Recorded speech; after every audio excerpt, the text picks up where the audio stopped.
Hello everyone, Travis Garrison here. Welcome back to the Crossover Talk Show where we talking sports and life.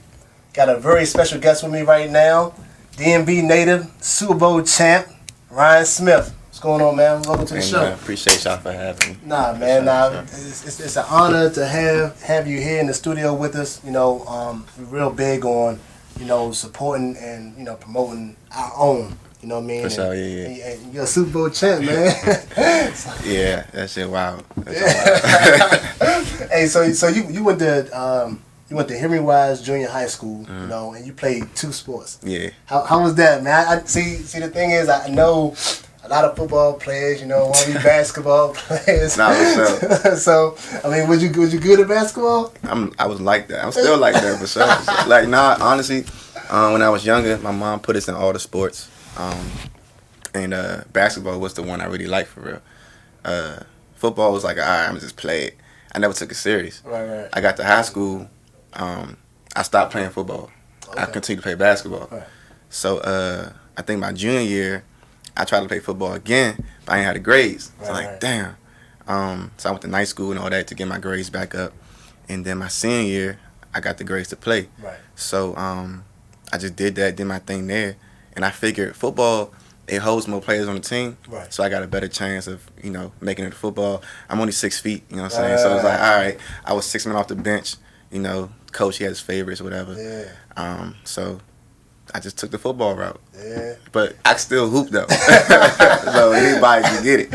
Hey, that's awesome, man. But that's crazy. You saying basically, so you just started playing football your senior year in high school? Yeah. Yeah, I wasn't taking football serious. I played Pop 1 and all that, and I stopped playing football my high school career. I ain't really like it. I was like, I'm playing basketball. So you just said you made a decision. The only reason you made that decision to play football was because they had more positions on. Yeah, and I knew I was good. I just didn't take it serious. Right. I figured, I got a better shot at making it on football because we got like 50-something people on the team. Right. So it was like basketball whole 12, 11. Hey man, that's a crazy story in the sense of, because I know where you ended up at now. You know what I mean? But so and you talked about it a little bit too. Some of the younger players need to hear it too, man. When you talking about them grades, yeah, them grades, man, and basically how if you ain't got the grades, I don't care how good you are, you can't play. you can't play. You know what I'm saying? I was like, and then my football coach, you know what I'm saying? He was trying to get me to play because he heard about me prior, how I could play. Right. He was trying to get me on the team, but like I really ain't had the grades. Right. So I had to do what I had to do to get the grades so I can play. If I ain't do that, I wouldn't be here today. Right. Just because, you need the grades to play. That's just the rules. Right. And man, I tell kids all the time, I be like, man, when I was in high school, I was a highly ranked basketball player throughout my whole high school career. But I ain't go to no basketball camps in the summertime. Because I was in summer school every summer. Dang. I was in summer school every. That hurt too. Man, that hurt because My coach was like, because I could not miss summer school because I was ineligible, so I had to get the grades. Man, it was one time I had got offered to go play at the USA Junior Olympics. Over there, couldn't go because of my grades. I played. When I finally got the chance to go play played ABC summer camp. Yeah. My first time playing, going into my senior year, killed it. The whole summer camp, made All-Star game. Couldn't even play, and I had to go back to summer school. So kids don't do that. Get your grades right. So I tell kids, that's a painful thing. I tell kids all the time, man. Like, gotta get them grades, man. That's one thing that I regret going in my career, like not having that opportunity, because that's when you meet all those guys that you end up playing against in college, in the NBA or whatever, overseas or professionally, whatever. You meet them during the summertime. Yeah. I mean, all those things. So I missed out on a lot of those opportunities because. So we both did. Great. We both did. I told my mom I didn't want to go to college. Right. I decided to go to college my junior year. Like this happened, man. It's crazy. Right, and that's crazy because you ended up attending North Carolina Central University, which is HBCU. Was that like, did you pursue like I'm going to HBCU, or you just like? I'm gonna keep it a bang. Like, nah, I didn't. I knew nothing about HBCUs growing up. And growing up, all you hear is about the big schools. You playing NCAA on the on the game, Right. you see all big schools. You don't Right. see no HBCUs on the game. Right. You know what I'm saying? So you see Clemson, Florida State, Alabama, right? So coming up, when Central came to recruit me, I never knew who they were. I was like, yo, I don't know who this is. Right, So right. I had like local schools like Townsend and Old Dominion, Villanova, I think was trying to recruit me. Schools like that I heard of, Right. and it was close to home. So I was trying to go there. So when Central came, I was like, I'm not going there. Right. Fast forward, Central was the only school that gave me that even like really 100% pursued me. Right. Other schools were talking. Right. They didn't Right. offer nothing. Right. So all these schools like my grades. Right. All these schools told me if I go to take the SAT and get a certain score, they would come back and offer me. Right. Man, I went and did that. Took the SAT 3 different times. I got a high score each time. Passed what they wanted me to get. Right. You know what I'm saying? So when the time came to offer, they never offered. Central came. They was like, yeah, we're gonna bring around on the visit. Right. Cool. Went on the visit. After the visit, they came back. Was like, we don't got no money for them. So I'm like, damn, I had no offers at all. So I asked my mom. I'm like, yo, how we gonna do this? Like, Right. I'm trying to play ball. I was gonna walk on to Townsend. Right. My dad knew the D coordinator at Central. Right. He called him, put in a good word with the head coach. They gave me some money. So I just went there. And then I did my thing. I went on a partial scholarship. Then after my freshman year, I earned my full scholarship. And then, yeah, just did my thing. Hey, like we said, we go back to the keys that we're talking about in the sense of education. Yeah. Getting the grades. You know, I took the, something I'm not proud of, but I took the SAT score. I mean, the SAT is probably like 6 times, man. 6? Yeah, I was, cause on top of me not having good grades, Yeah. you know, I was trying to get the minimum, and I passed on my my last try. The last try. Oh, for real? Man, the last time I had to like pass in order to go, cause I think whatever time that is, my senior year, I had to pass that time. So I passed that time, but I still had to go to summer school after I graduated. Oh, you was going to summer school your whole high Hey, school career. I had to go to summer school. I had to go to summer school after I graduated to get my actual diploma. After you graduated. After I graduated, so I couldn't get I didn't even have my diploma. That's Like, a lot. so let me walk. That's a lot. But that's what I'm saying. So, and you saying how, man, you got an interesting story, man. So you saying basically you went from not even wanting to go to college to like getting recruited, and like you said, the same thing went for me. You know, I had schools like the Georgia Tech, Notre Dame's, all those Yeah. schools was recruiting me, but I ain't had the grades to get in. So they wanted me, but even if I like wanted to go to Georgia Tech, they was like, all right, well, your grades, you ain't have the exact grades that you need to That's get a in. bittersweet situation right there. Like, So- they love me, but they can't get me. Exactly. So, Sucks. but that's a situation that we put ourselves in that we didn't have to put ourselves in. Yeah, facts. You know what I'm saying? Facts, So it's facts. like, and that's why we're in a position right now. You know, being somebody like in your position, where the kids that listen to, they can hear your story, and you can talk about how, dang, if I would have focused more, if I really would have put the work in, you know, or For the sure. grades in, I could have probably went to a school, but it ended up working out in your favor. Thank God. But you know what I mean. But in the same sense that it's like, you know, when you're talking about it's like the gamble of it all. You know what I mean? So definitely. So, what do you think now in regards to the HBCUs? You see where the direction is moving in. You see Yeah. more bigger names. Yeah. 5-star athletes, For especially sure. you know, you like guys like Deion Sanders. Yeah. You know, in Jacksonville. Yeah. And you seeing what he's doing. What do you think about all that and everything that's happening with that when the HBCU is basically getting put on the map because of people like him, you know, basically voicing his word and basically putting them in situations like that. Yeah, I think people been trying to, you know, get HBCUs on the map, but the way the world is, you know what I'm saying, like, you need somebody with a big name to, like, really pop it off. Right. And I think that's what he did, and he doing a great thing doing that.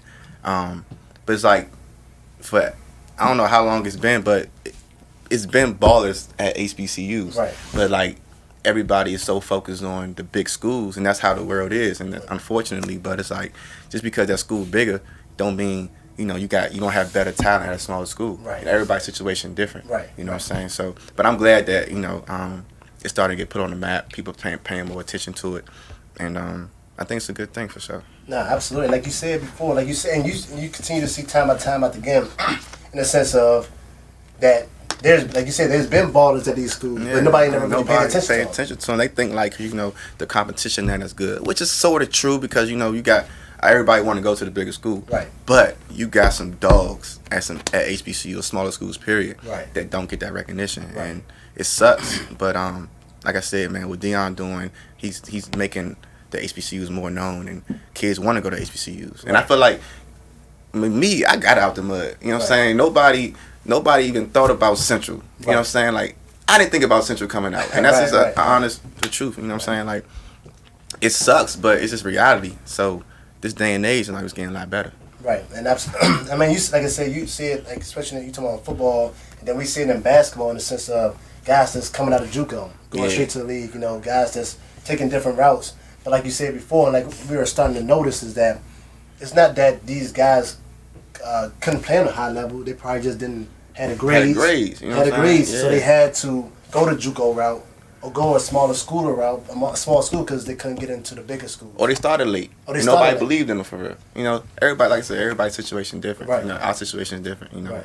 So. No, absolutely. And you talking about got out the mud, man. You talking about. You said team records. Yeah. Hey, my guy said team records. He went from playing basketball to just going on a football team because it had more roster spots.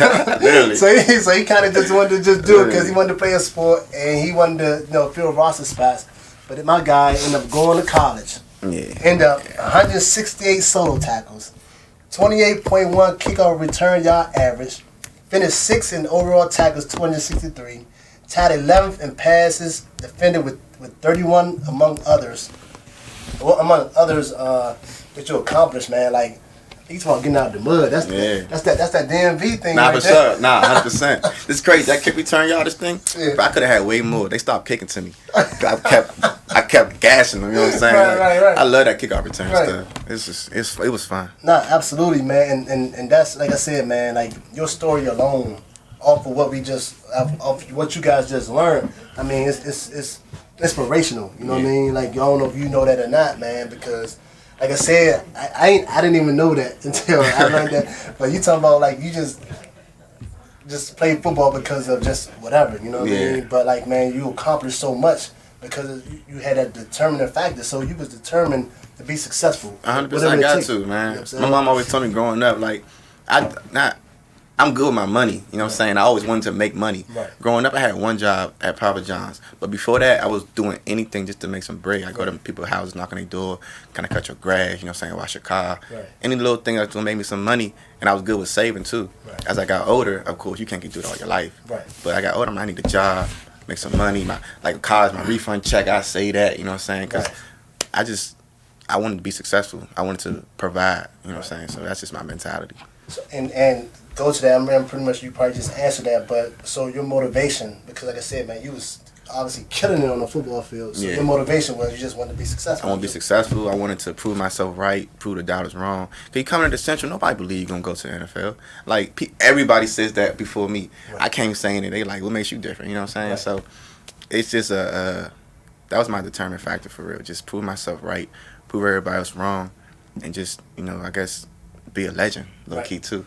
Hey, so we're gonna talked about it from in your high school perspective, but like in regards to college, being a student athlete, I know how my balance was.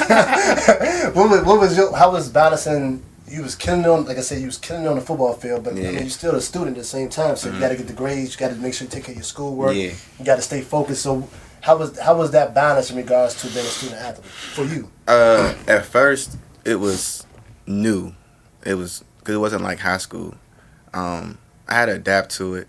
The more people you know, the more relationships you build. It kind of made it easier. You got upperclassmen showing you the ropes, how to move and stuff like that. You meet people. They might help you with your work. Stuff like that. You know what I'm saying? So after a while, it got really easy. And then, like I said, I got my character spoke for itself. So it just made my transition a lot easier. Right. So, what is something that you wish you would have known going to college? Because, like I said, at one point you said you didn't even want to go to college. Yeah. But now you're a student athlete at college, playing football. What was something when you were done, like, man, you know, dang, I wish I'd have known that before It's some I can't really think of nothing off the top of my head, but I will say that I'm glad I didn't know nothing, because when I did go through things, you know what I'm saying, I was able to learn from it, and then like me being on my own, I was able to adapt and just like get ready for the real world. Right. You know what I'm saying? So it's funny, I asked that question to other people. I would say like, when y'all graduated, would y'all do college over again? Would y'all go knowing what y'all know, or would y'all go in there blind again? And most answers were, you know, they were going there blind because they learned a lot. You know what I'm saying? Right. They know, if they knew what they knew now, going back to college, it wouldn't be as fun. It was like you was moving, not knowing what the next move was. You know what I'm saying? So that's just, I guess, it's preparing you for life itself. Right. And I like that. You know. Yeah, man, that's I like the way you did that, man. Worded that in the sense of, if you knew what you knew now, would you go back and change anything? Man, because I made so many poor choices when I was in college. I'm talking like a ton of them. Of course you did. You know what I mean? Did, yeah. You know what I mean? So, and then, like I said, man, you know, people would tell me stuff until you actually experience it for yourself. Exactly. You gotta go through it first. And then it's like, but now, like you said, because you went through it, you can go back and tell the younger folks and give them that knowledge and understanding. Like, man, look here, trust me, I've been through it. I've been that route. I went this route, and this how it turned out. And I went that route, and this how it turned out. You know what I mean? But like you said, if you didn't never go through it, you want to learn from. You want to be the person you are today. Exactly. You know what I'm saying? You know everything. Right. You're gonna go through our life thinking you know everything. Right. It's not how life works. Right. You know what I'm saying? So, man, like I said, going back, I love your story, man. The more I start knowing more about it, you got your degree in criminal justice. Yeah. What made you go that route? What made you go and pursue criminal justice?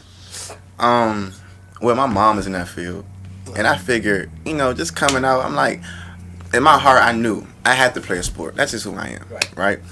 But I knew, like, God forbid that didn't work. My mom's in that field, so I figured she got some connects, you know what I'm saying, to get me through a little bit. Not like cheated, but like just put a good word in for me. I'm her son, and I like guns. I feel like, you know, being a police officer, FBI agent, I'm still like getting active in a way. It's still like an active thing to do.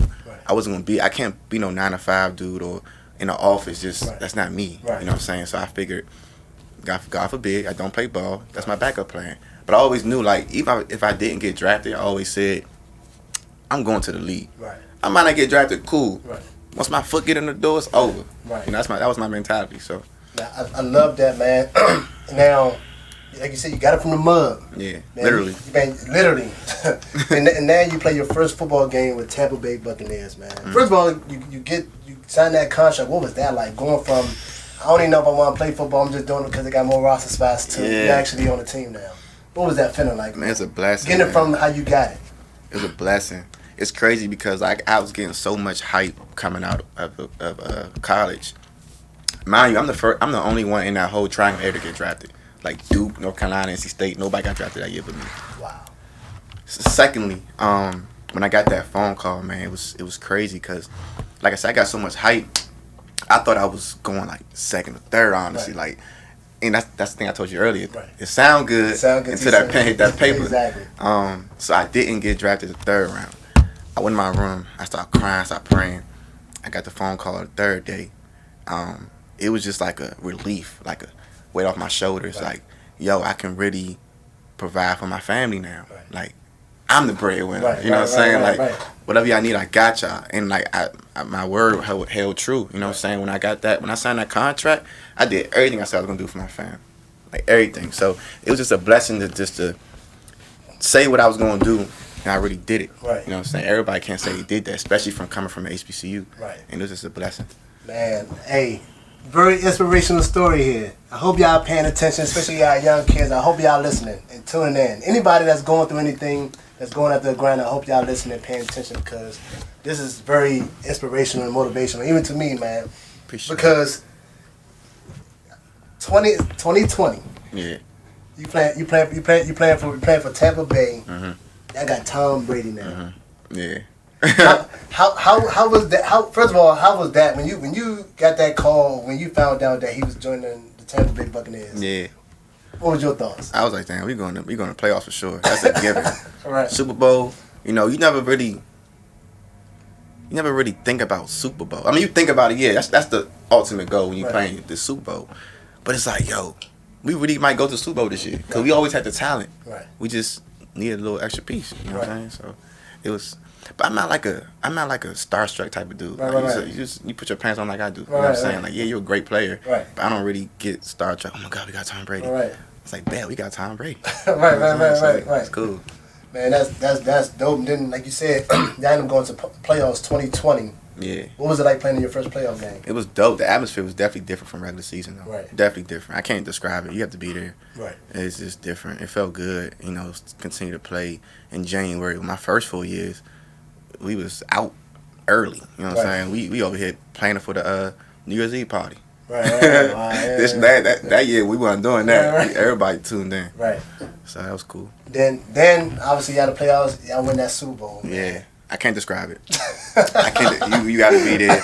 Like it's not. Yeah, it's just another game. But man, the atmosphere, it was at home. Walking in the locker room did not feel like our regular locker room.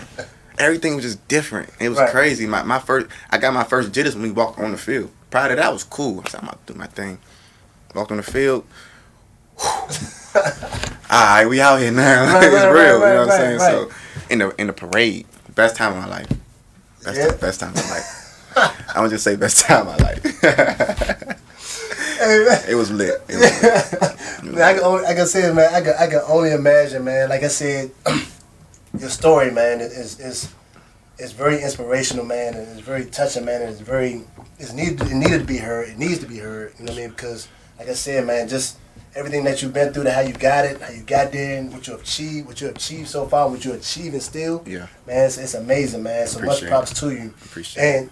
And real quick, I know you said after your pro career you wanted to be a model.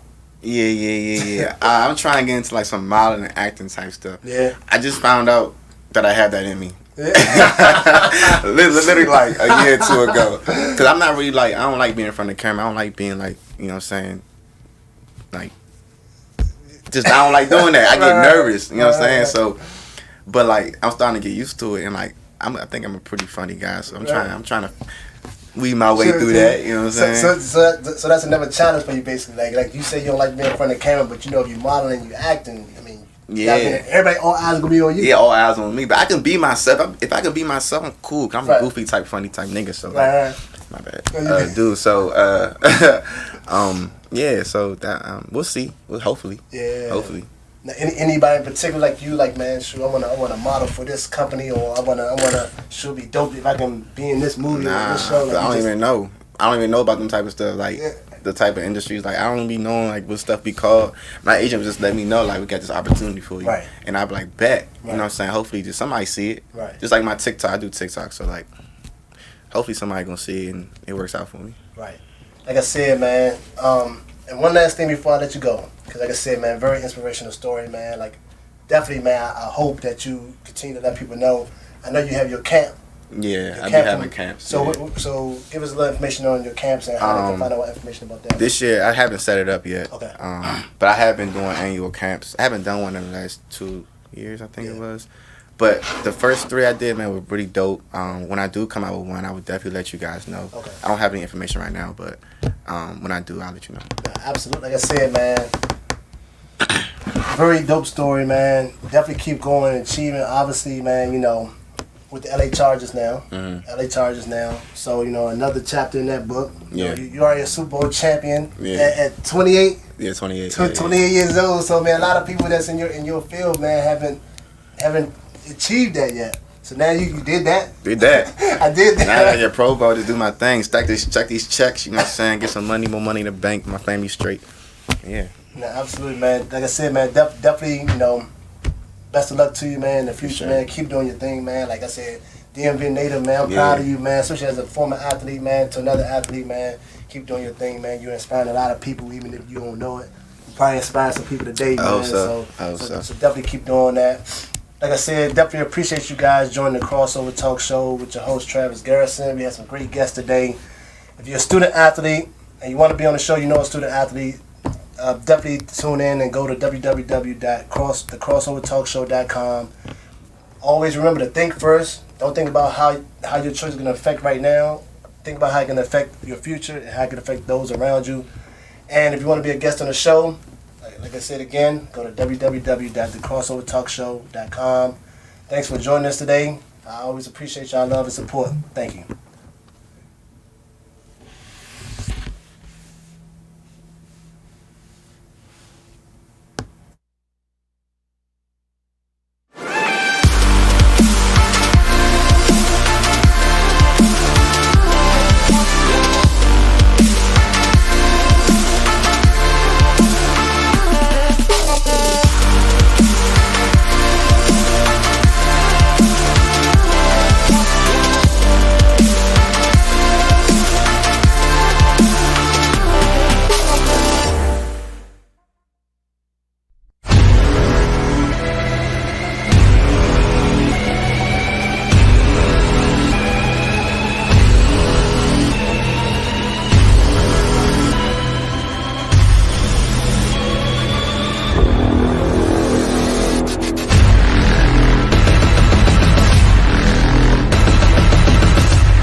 Welcome to WBGR Network, where we are doing some amazing things in the internet media broadcast arena.